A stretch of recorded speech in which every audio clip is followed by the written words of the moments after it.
आओ वो नज़ारा फिर याद कर लेते हैं, शहीदों के दिल में जली थी ज्वाला फिर याद कर लेते हैं।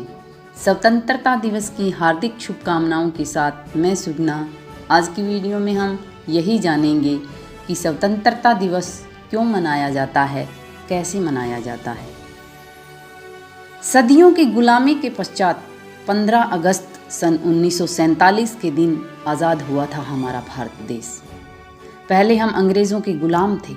उनके बढ़ते हुए अत्याचारों से सारे भारतवासी त्रस्त हो गए और तब विद्रोह की ज्वाला भड़की और देश के अनेक वीरों ने प्राणों की बाजी लगाई, गोलियां खाई और अंततः आज़ादी पाकर ही चैन लिया।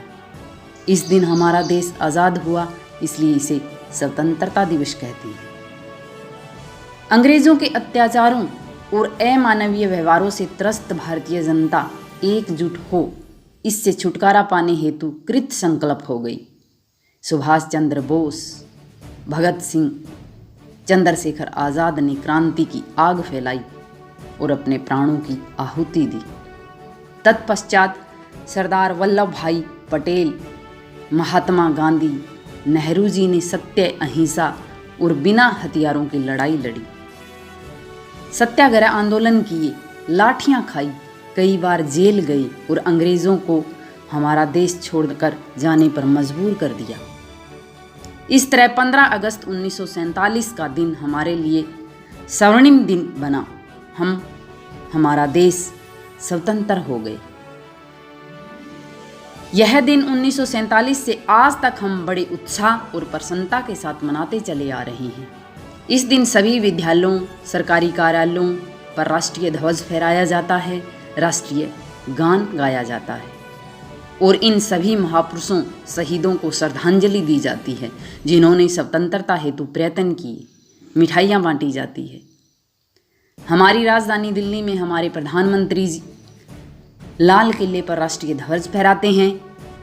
वहाँ यह त्यौहार बड़ी धूमधाम और भव्यता के साथ मनाया जाता है। सभी शहीदों को श्रद्धांजलि दी जाती है। प्रधानमंत्री राष्ट्र के नाम संदेश देते हैं। अनेक सभाओं और कार्यालयों का आयोजन किया जाता है। इस दिन का ऐतिहासिक महत्व है।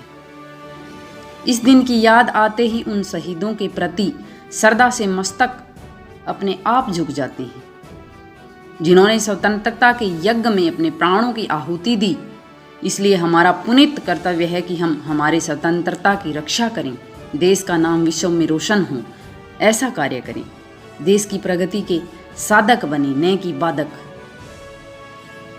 घूसखोरी, जमाखोरी, कालाबाजारी को देश से समाप्त करें। भारत के नागरिक होने के नाते स्वतंत्रता का न तो स्वयं दुरुपयोग करें और न दूसरों को करने दें। एकता की भावना से रहें और अलगाव, आंतरिक कलह से बचें। जय हिंद, जय भारत।